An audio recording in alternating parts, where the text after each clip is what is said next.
Everyone is watching the wrong scoreboard.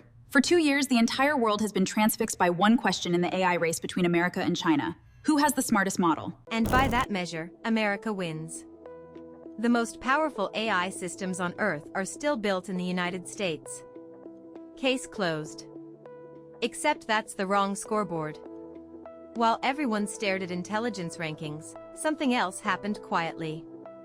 The scoreboard that usually decides technology wars isn't who builds the best product.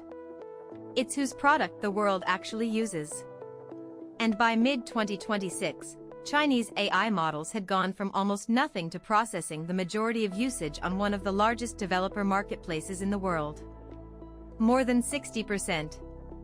4 of the 5 most used models were Chinese. That's not the story most people in the West have heard. And almost nobody wants to say out loud what it might mean. The Western conversation fell into a trap. We assumed the AI race would be won by whoever built the single smartest model. Historically, that's often not how technology wars end. The winner is usually the platform that gets adopted everywhere. Today, we're going to look at 3 things. The numbers behind China's quiet rise. The strategy that made it happen. And the strongest argument that America may still be winning where it matters most. Go back about 18 months. A Chinese AI lab that most Westerners had never heard of released a model that rivaled America's best reasoning systems at a fraction of the cost. Then they made it available for anyone to download. The reaction was immediate. Investors panicked. One of America's largest AI chip companies suffered the biggest single-day loss in U.S. stock market history.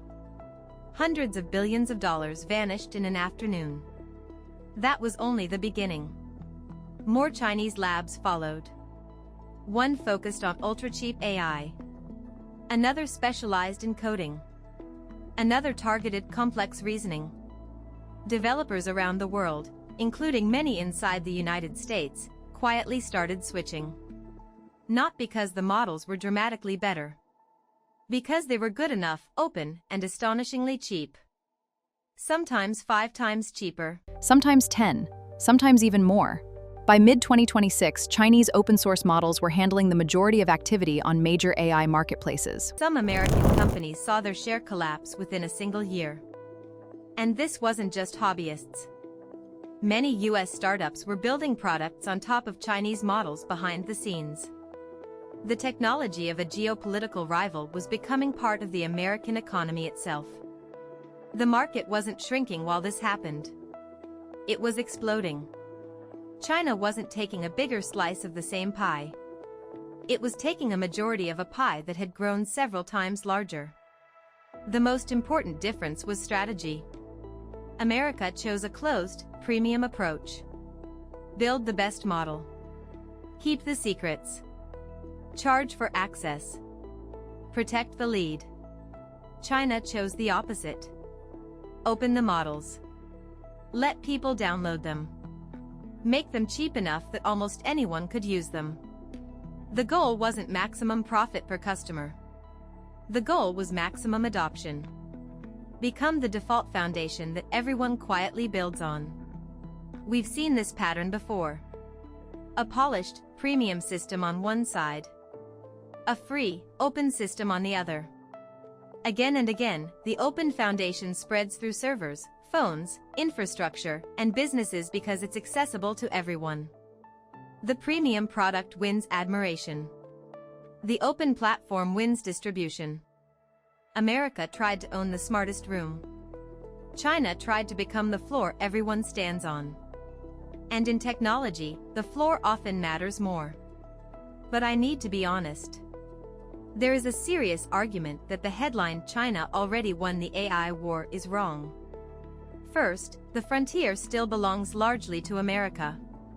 The most advanced AI systems, the ones capable of things almost no other models can do, are still predominantly Western. Winning the mass market is not the same as winning the cutting edge. Second, chips. The hardware that trains these AI models is still overwhelmingly designed by American companies and built using Western technology.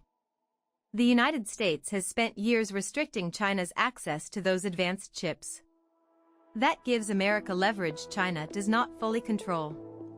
And third, the original panic about cheap Chinese AI turned out to be incomplete. Many people thought cheaper AI would reduce demand for expensive computing hardware. Instead, it did the opposite. Cheaper AI created more usage. More usage required more computing power.